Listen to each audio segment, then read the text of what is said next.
Poštovani sudionici ove konferencije, drago mi je što vas mogu pozdraviti, mada mi je žao što to moram učiniti na ovaj način, jer su me druge obveze spriječile da i osobno budem s vama. U vrijeme dok vi zasjedate u Sarajevo, ja ću naime biti na 5. Međunarodnom humanitarnom forumu u Azerbejdžanu. Uvijek sam poklanjao osobitu pozornost radu međunarodnih multilateralnih organizacija, počevši s Ujedinjenim narodima, preko Europske unije pa do Atlantskog pakta. Mada svaka od njih ima drugu svrhu i osnovana je s drugačijim ciljevima. Svima im je zajedničko jedno, suradnja više država usmjerena na očuvanje mira i stabilnosti, a kroz što bolje uzajamno povezivanje i razumijevanje država i naroda. Zemlja kojoj sam imao čast biti predsjednikom punih jedno desetljeće, Republika Hrvatska, članica je i Ujedinjenih naroda i Europske unije i NATO pakta. Smatram da to članstvo samo koristi Hrvatskoj, baš kao što može koristiti svakoj zemlji članici. Naravno, odluka o ulasku u Europsku uniju i NATO suverena je odluka svake države, dok je članstvo u Ujedinjenim narodima nešto što se u slučaju neovisnih država, rekao bih, podrazumijeva. Hrvatski je interes da sve zemlje regije što prije ostvare svoje euroatlantske ambicije i svaka odgovorna vlada Republike Hrvatske u tome će im pomoći. Da budem sasvim precizan, ne samo u svojem interesu, nego i u interesu regije, ali i stvari mira u Europi i svijetu.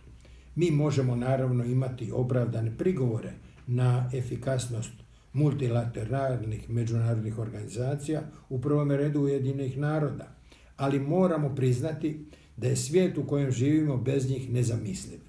One su nezamjenjive. Zato sam i uvjeren pobornik reforme Ujedinjenih naroda kako bi ta organizacija u još većoj mjeri bila sposobna suočiti se sa izazovima današnjice. Nije na meni da dajem konkretne prijedloge o tome kako bi ta reforma trebala izgledati. Reću samo jedno, Ujedinjeni narodi, takvi kakvi su danas, odraz su svijeta koji više ne postoji, onoga iz godine 1945. Treba ih zato prilagoditi svijetu u kojem živimo, uzimajući u obzir realnosti s kojima živimo i s kojima se susrećemo na svakom koraku. Ujedinjeni narodi, više nego i jedna druga međunarodna organizacija, pružaju mogućnost svima, jakima i slabima, malima i velikima, da nastupaju ravnopravno i upravo na osnovi ravnopravnog položaja sa svima drugima iznose svoje poglede, procjene i prijedloge. Male zemlje ne bi se trebale bojati da tu mogućnost iskoriste.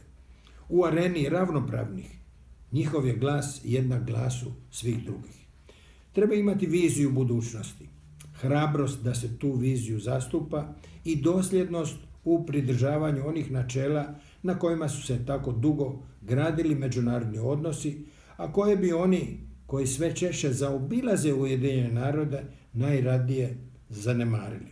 Osobno smatram da su usvajanjem i provođenjem u djelo agende 2030, to jest ciljeva dugoročnog razvoja, Ujedinjene nacije predstavljaju hrabre, ali i dostojanstvene ciljeve za dobrobit čovječanstva.